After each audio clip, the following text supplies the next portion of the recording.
special day today. It's time for the first garden tour. It's the middle of June, and usually I would have done a garden tour by now, just showing, the progress in the early garden. But I've been busy. I caught a spider web. Yeah, I've been pretty busy this spring and summer, not only with planting the garden, but also I started a farmer's market, it's going great. We just had our 4th market yesterday, and that's been a lot of work. If you guys want to hear more about my experience starting my own farmer's market from scratch, just let me know and I'll make a video talking about that process. I also have been taking care of my chickens. I got chickens for the first time a couple of months ago. I made some videos talking about that process. And I've never been around chickens before in my life. And so there's been a lot of learning. And here in Alabama, it's just gotten really hot recently. And I didn't know that chickens would struggle in the heat. But apparently, if it's around 85 degrees and really humid, which it's really humid here all the time, then the chickens are gonna struggle and have heat stress. I mean, it got up to 97, 98 the other day, and they were struggling, so I had to give them ice water and frozen treats every couple of hours. So yeah, who would have thought chickens live outside and chickens can't take the heat? I've been pretty busy, but the garden's been busy too, and I'm gonna give you guys a tour today. So I would say the garden is only about, 75 or 80% planted at this point. I've got all of my main, my favorite vegetables in the ground, my tomatoes and peppers and beans and things like that. But I haven't planted okra yet, and I haven't planted my sunflowers, which I love. There's a lot of planting left to do. I've been so busy. There's also a lot of spaces that need to be reclaimed. The herb garden is wild. So that is the flower and herb garden, which was pretty neat and tidy last year. It was still pretty wild, but oh my gosh, it's insane. That weed right there, it's gotta be 15 feet tall. But my echinacea is looking lovely. My roses are doing well.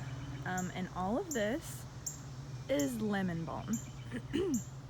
I have another video about harvesting lemon balm, and obviously I need to take my own advice and harvest some lemon balm. So this is a good example of showing you guys what lemon balm will do if you let it. This is a huge area here, and lemon balm just spreads. This central clump of kind of dead branches that you see, that's where the original tiny little started plant was planted. And that's where I had a huge bush last year. And this year, it kind of started out as a bush there, but it also spreads through roots under the ground. So it's spreading outwards. And some of the branches also fall over and then just kind of root into the ground. So I just have this big lemon balm patch, and honestly, I need to harvest just a ton of this and hang it up to dry if I can find enough space to hang it up to dry. And then I probably need to dig up a lot. I can dig up a lot of this and separate it out and put it into pots and, give as gifts or possibly sell at the farmer's market. But it's taking over the garden, so I've got to do something. There's a big central clump right here of it's surrounding the bird bath that you can't even see, and this is coreopsis, a wild flower. I got the seed from the coreopsis from some of the wild flowers on the side of the river when we went to the river a couple years ago, and that stuff spreads like crazy. It's definitely also trying to take over. I also have a big patch of yarrow over here. which I've been using to make some tea, some thyme down there, and I've got rosemary on the other side. I think you can see those white flowers through there are feverfew, but everything's a mess. I need to get in here and reclaim this space. So I'm just gonna have to take a day, maybe tomorrow, I don't know. It's gonna take at least a day to reclaim all this space, and it's been so hot lately, I'm gonna have to wake up really early and get out to try and tame that wild garden.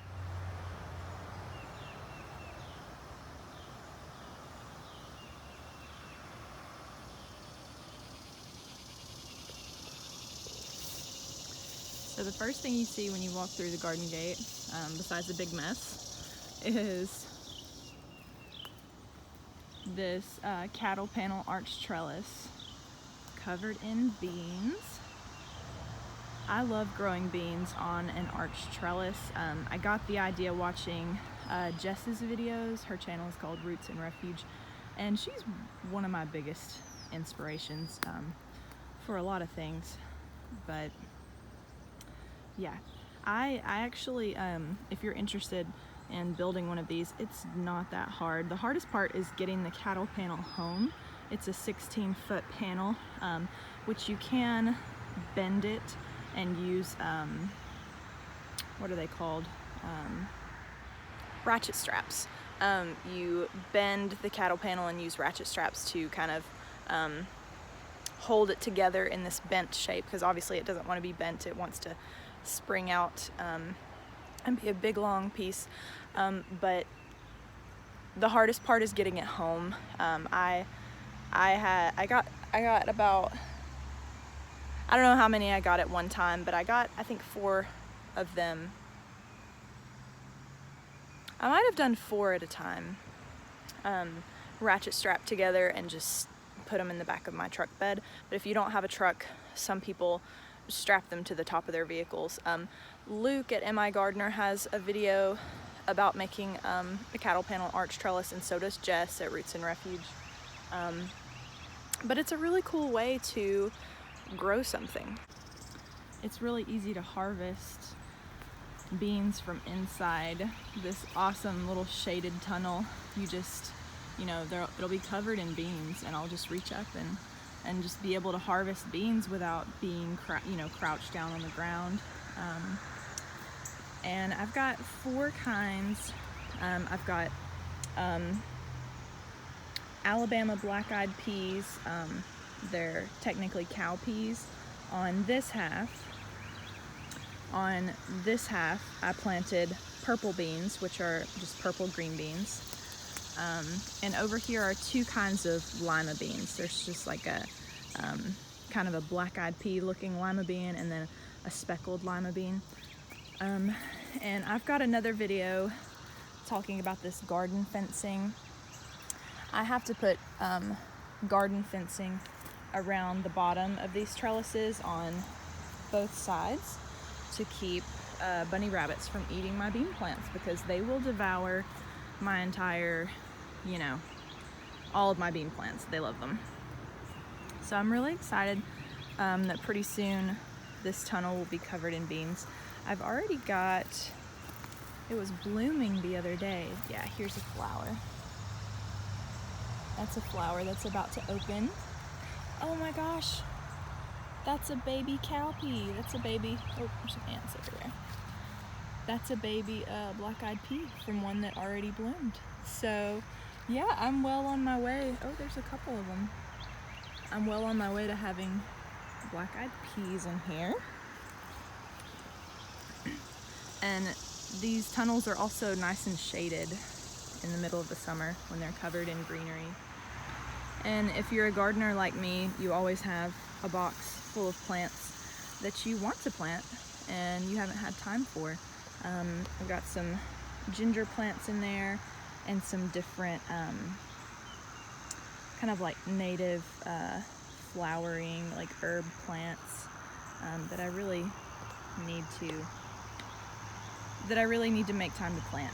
I planted some root vegetables in this one of these fabric raised bed bag things, and it did really well. It's struggling a little bit in the heat with some pest pressure now, but I did harvest a couple of beets, and I harvested a ton of turnip greens and turnips. I need to get out here, harvest these turnips. This was kohlrabi, but the caterpillars have hit and they've pretty much devoured it. This is what remains of a giant pumpkin plant. It was one pumpkin plant that volunteered at the end of my tomato bed there, and it's incredible to me how big pumpkin plants get. It grew all the way over there, and there are a couple of strange looking pumpkins. Let me see if I can find one. Here's one funny little pumpkin, and I don't know if they'll reach maturity since the vine's struggling. I think some vine borers got it, and there are a couple more hidden in there. So I planted some potatoes in this storage container. Yeah, it's kind of dry. It's been so hot, and these plants, like my potato plants, got some kind of disease. I don't know if I'm gonna harvest any potatoes out of there or not, but it's my first time doing that, so it was an experiment to see how it was gonna go. It's really hard to see, but this is another of the circular fabric raised beds, and this is full of sweet potato. So I planted 5 sweet potato plants in this bed, and the vines have filled it up completely. So hopefully I'll get some sweet potatoes out of there. It's my first time growing sweet potatoes. In this bed that is adjacent to the beans, I've got some Chinese pink celery here. It's really cool looking. I think it grows generally smaller than other varieties of celery, but it's got a lot of lovely green leaves, and I'm about to make a chicken pot pie and use some of this celery soon. I haven't harvested any of it yet. I was waiting to see how big it would get. And then I kind of have a mess of ground cherries back there. I love ground cherries. They're delicious, but I haven't figured out how to keep the pests from eating them before I can get to them. Let's see. Oh, that one came off, so that one must be ripe. But I'm willing to bet. Let's open that ground cherry, and it's already been attacked by something. If you grow ground cherries, you should leave a comment on this video and let me know what you do to keep the pests from eating your ground cherries, because the first year I had them, I was able to harvest a little bit, but then like really quickly after that, I guess ants get to them, and I think also chipmunks and things too, so I might need to put them inside some kind of fencing or netting. And then, yeah, what do you guys use to keep the ants off of your ground cherries? Next to the ground cherries is just a ton of basil. I really need to harvest a lot of this basil and make some pesto. I love this black opal basil. It is so gorgeous, and it smells incredible. That makes me want a tomato sandwich with basil real bad. This is, I think, Memolo basil from Baker Creek. It's just a pretty typical basil. And then this is a mess of lemon basil. I really like the lemon basil. It does have a really nice citrusy scent. It's really good in tea, and also in cooking different curry dishes and things. I'm really happy with my tomatoes so far this year. They are taller than me now. and they're loaded down with fruit. So I'm growing 15 different varieties of tomatoes this year. I planted about roughly 35 tomato plants, and I'm trying out a couple of new varieties that I've never grown before, as well as some of my favorites. I'll try and remember what all these are. I think this is just a regular red cherry. Looks like this one's starting to ripen, so that tells me this is just a red cherry tomato. Yeah, I don't know exactly what kind this is, but it's some kind of slicer. A lot of fruit back there. Oh, these are fun. I've never in my life seen tomatoes shaped like this. This is called Blue Beach Paste tomato. Paste tomatoes are supposed to have less, juice and seeds and more flesh, so they're better for making tomato paste and tomato sauces. Some gorgeous tomatoes back there. This is Castelluto Fiorentino. I just have one plant of the Blue Beach and one plant of the Castelluto Fiorentino. One plant of, this is a pineapple tomato, and this is, I think, like Better Indigo Rose. Look at that, that's incredible. These are a bigger kind of like not a slicer, not a cherry, they're like a salad tomato. They're gorgeous. And so these 4 plants, I just have one of each because they're new to me and I wanted to see how they do. But I love the way the Castelluto Fiorentino look, like especially this one that's, it's a cat-faced tomato, which means multiple tomato blossoms fused together to create like this super tomato that has the cat facing on the bottom. That's gonna be really cool looking when it's ready to harvest. These down here, I don't know, there's a little bit of a different coloration on this one, so it might be getting ready to ripen soon. Wow, this tomato down here is massive. That's a huge tomato. It's a cat-faced tomato, and I think something was chewing on it, maybe a bunny rabbit, but it's like scabbed over, and it's been this way for weeks now, so I think it's gonna be okay. It's like, it's scabbed over, and I don't think it's gonna rot. Hopefully it'll get to ripen before it rots.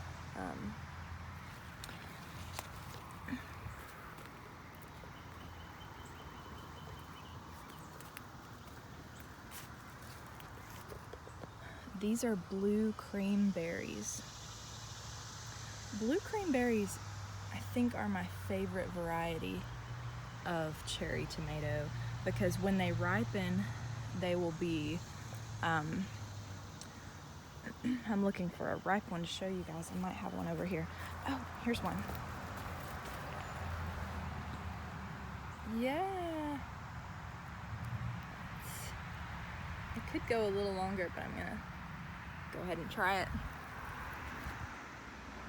So the blue cream berries are this really lovely yellow cream color, and they have purple blue shoulders, so they're blue cream berries, and they're so sweet.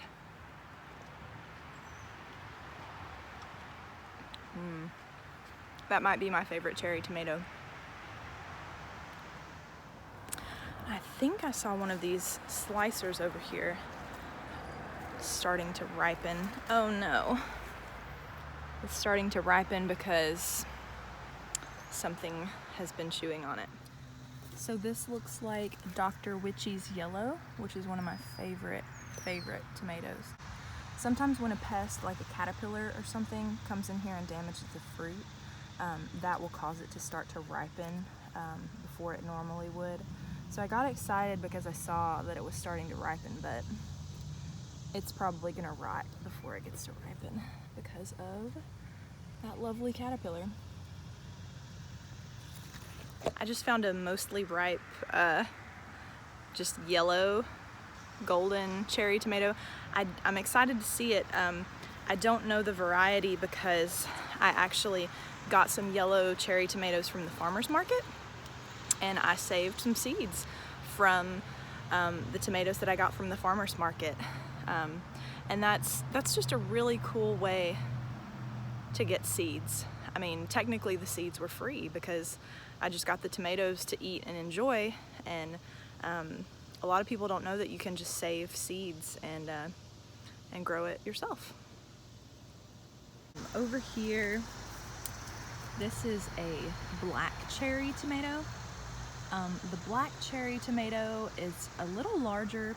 It's actually kind of a purplish brown color. It's got a really great kind of smoky flavor, but it produces these crazy clusters. I mean, look at the clusters. It's nuts. And it's been so hot that, you know, it's been dropping a lot of blossoms, but it's been setting so many blossoms that it doesn't really matter if it drops some. Like, this is just an insane amount of blossoms and tomatoes on this one plant. So I'm looking forward to these black cherry tomatoes. That might be it for my cherry tomatoes. And I've got just a ton of different varieties of slicer tomatoes. I want to say that this is Thorburns terracotta, possibly, which is a variety I'm excited about. I don't know what these are. They might be German green, they might be Cherokee purple. This one does have a little bit of damage, but again, it's kind of scabbed over, so it might ripen. It's starting to have starting to blush, so yeah, I'm not sure if it's a German green that I saved seeds from the farmer's market, or if it's Cherokee purple. We'll see when it ripens.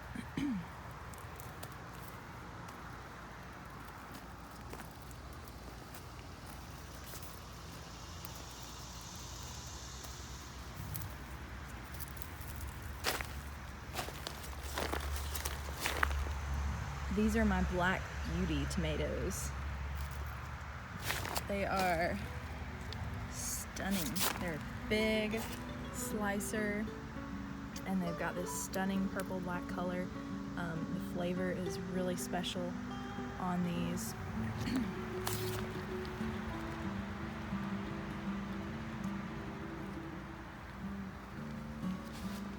So I think it's kind of fun having not labeled all of these big slicer tomatoes, because I don't really know what they are, and I'm just gonna have to guess as they start to ripen.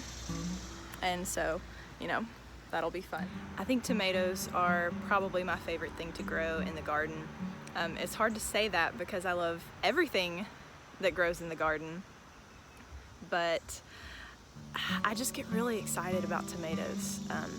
I remember the first time my best friend Katie gave me a Baker Creek Heirloom seed catalog, and just, you know, flipping through the pages, and they have gorgeous color photos of all these different kinds of tomatoes that I never knew existed. And I just love the different colors, and you know, they all have fun names and stories, and it's fun to taste them and see how much they actually do taste different, because I never thought, you know, I thought growing up having red tomatoes, I thought tomatoes taste like tomatoes, and it turns out that there's a lot of different kinds of tomatoes that taste completely unique, and I just love them. And I love tomato sandwiches, and I can't wait for my first tomato sandwich with some basil and some mayonnaise and some salt and pepper. But I do have a lot more growing than just tomatoes. These are eggplants. I can't remember the name of the variety. I can't remember the name of the eggplant variety, but they look great. These are peppers. Many different kinds of peppers. Not as many varieties as I have of tomatoes, but I have several different varieties in here. Let's see if I see any. Oh, here's some little peppers. And I don't know what kind that is. I'm not sure what kind that is. I didn't label any of these either, so it's gonna be another fun guessing game. But I know I planted jalapenos, banana peppers, purple bell peppers, red bell peppers, possibly, and sugar rush peach hot peppers, which I'm growing for the first time. They sound great. And behind the peppers, you can see my cucumbers starting to really climb. I planted 3 different kinds of cucumbers on the cattle panel trellis. I believe this might be my silver slicers. Silver slicers are one of my favorite cucumber varieties. They're really gorgeous. I can't wait to show you guys what the silver slicers look like. On this side, I believe I've got Market More, which is just a pretty standard green cucumber that produces a lot, and lemon cucumbers, which are round and yellow and look like lemons. I'm really excited to snack on those in the garden. I have one cantaloupe plant over here that's starting to climb up. I planted a couple more, but that's the only one that survived. I've got a couple of watermelon plants over here, but they're just not doing great. And I've never been able to grow watermelon, and I don't understand why. And I can see I've got some kind of pest pressure. The growing tip, I don't know what happened there. If any of you guys know what's going on with my watermelon and what I can do about it, please leave a comment and let me know, because I'd love to grow some watermelon. These pumpkins are looking quite majestic over here. They're almost as tall as I am, and they're not having any trouble climbing this trellis. I wasn't sure how much I would have to train them and how much they would do on their own, but they are, see, they are grabbing on and climbing. I planted a couple of different varieties of pumpkins on these trellises. One is Mesquite de Maroc. I don't know if I'm saying that right. It's a French variety. My daughter calls them mosquito muck pumpkins. They're really cool. Like, they have the warts on them. They're warted pumpkins. I believe at the end is Gerardale pumpkins, which are a really cool kind of squashed looking gray pumpkin. And then I planted just some kind of like white and orange Halloween jack-o'-lanterns, and I had some pretty established kale here, and so these aren't getting as much light as these. Yeah, so now I know they're not getting enough light, they're not going to do as well. But I'm kind of thinking these pumpkins are probably going to take over and even grow down this side too, so that's okay.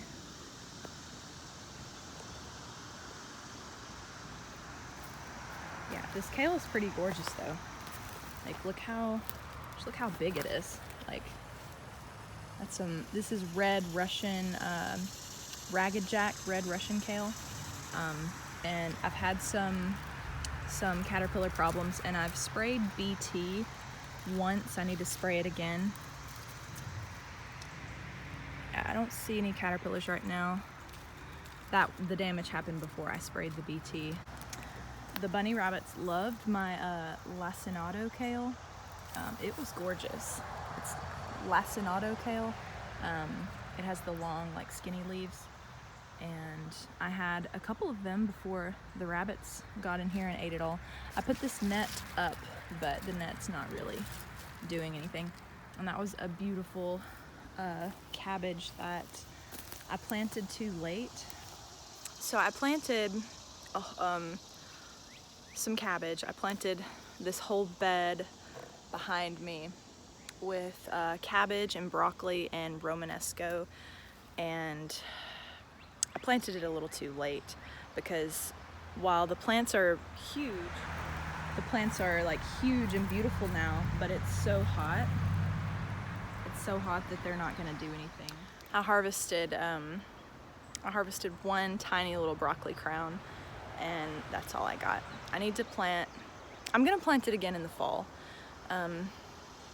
That's the good thing about gardening, is if the spring crop doesn't work out, a lot of the time you can plant the same thing in the fall. So I'm gonna try again. Yeah, with gardening, you really can't, I mean, it's hard not to get discouraged, but you just really can't give up because it's a learning process. Things are gonna go wrong, and that's how you learn. And you just have to try again. There's always another season to try. Down here I have more pumpkins. This one's growing more bushy, but I think I can probably tie it up to the trellis and it'll start taking off. These are my beloved Cucuzza. Cucuzza is technically a gourd, but it's used like squash. Let's see these big beautiful leaves. I love Cucuzza because like the leaves feel so different from these like these pumpkin leaves. You know, they're kind of scratchy and pokey. Cucuzza leaves are actually soft. Like they have like fine like hairs on them, and they're just really soft. Like you could, like, I don't know why you would, but you could like wrap a baby in Cucuzza leaves. That would be a fun picture, maybe, I don't know. I'm growing Cucuzza because I actually had a dream that I had a dream that I was in a garden and growing on a trellis was some kind of long green like squash or something that I'd never seen before. And it was just, I mean, it didn't look like any kind of squash or anything that I'd ever seen. It was just long and slender and like light green. And I told my mom about the dream, and my mom was like, that sounds like Cucuzza. And Cucuzza is an Italian gourd, and my mom, our family's actually Italian. My great-grandfather was the son of Italian immigrants, and my mom can remember her grandfather, my great-grandfather, growing Cucuzza in his garden. And so I then saw, looking for the seeds, Baker Creek had Cucuzza seeds. I think it's called Serpente di Sicilia. Because it looks like a snake. When you grow it vertically like this, it hangs down into just one really long, and I mean long, it's like, I don't know, they can get 4, 5, 6 feet long. If you grow them on the ground, they'll kind of like coil up and I don't know, look like a snake. But when you grow them vertically, they just hang down and you get a straight Cucuzza fruit. But so Cucuzza is really special to me. It's like, I don't know, I feel like harvesting it and using it to cook like a traditional Italian pasta dish with Cucuzza and garden tomatoes, and you even harvest the leaves of the Cucuzza plant. They're called tenerumi because they're so tender. So yeah, just eating that traditional Italian dish, preparing it for my mom and my grandmother, it feels really special. I've got a lot of spaces in the garden that are yet to be filled with things like okra and zucchini. I just harvested all my garlic from this area. And if you've never grown garlic before, give it a shot. I was so thrilled and surprised to see how easy it was to grow my own garlic. You just plant the cloves, and I kept it watered. I planted the cloves last fall. I have a video showing how I did that. I believe it might have been October or November when I planted the cloves. And I kept them moist at first. I mulched them with pine needles, and then it's such a hands-off crop. You don't have to do anything to it. It just grows over the winter. It can survive really cold temperatures. It's just a really hands-off crop. And I just harvested it the other day, and I was like, wow, I grew my own garlic.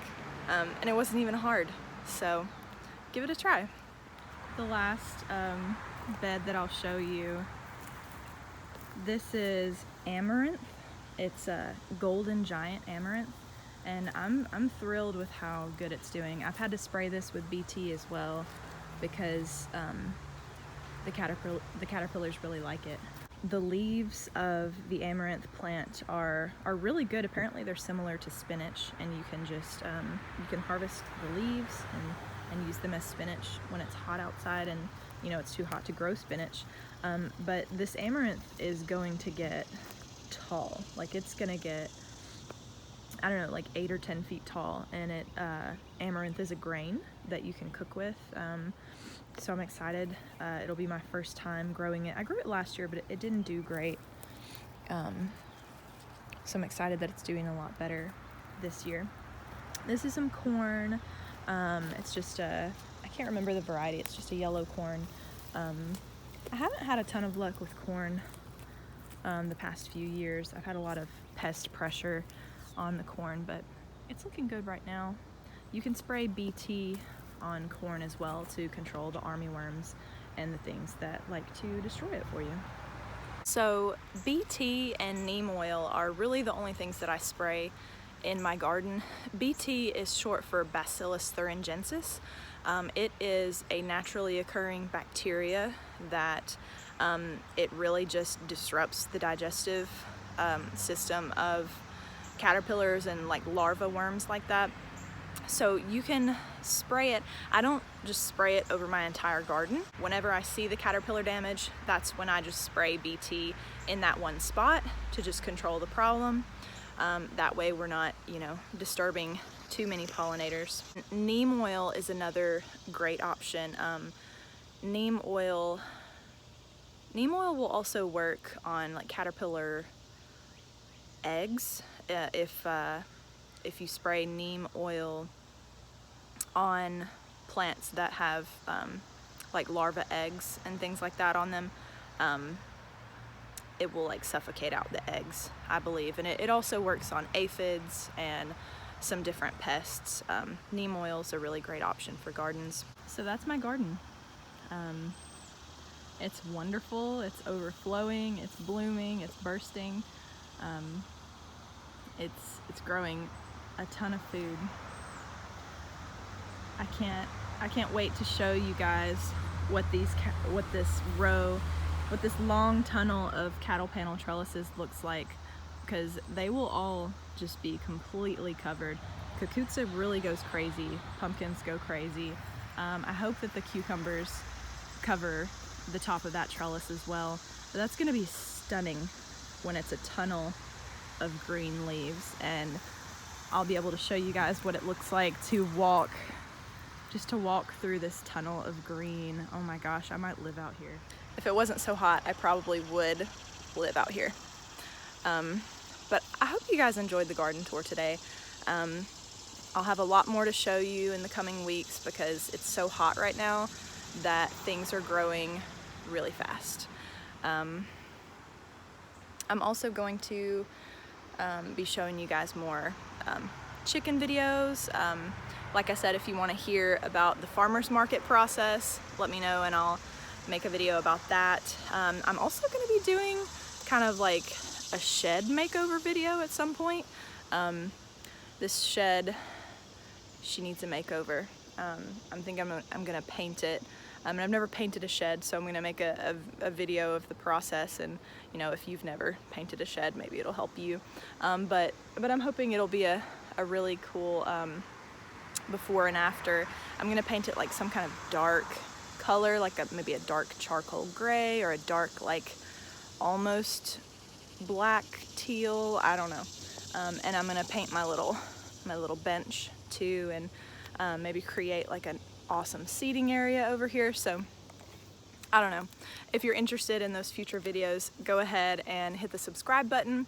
Go ahead and like this video. That really helps me. Leave a comment and tell me what you're growing and what you hope to grow in the future. And if you're not growing anything, don't be afraid to try. I make these videos to show you guys what is possible. This whole garden was just grass. It was just a yard. And I do have several videos showing the process of laying down the wood chips and making the bed. Gardening really is a process that is about believing in yourself, trying hard things, not giving up when you get discouraged and when things go wrong, and just finding the joy in the process. And gardening is about imperfection. Like, gardens aren't perfect. Gardens are wild, and we can learn a lot from the wild. Thank you so much for watching this video. Happy growing.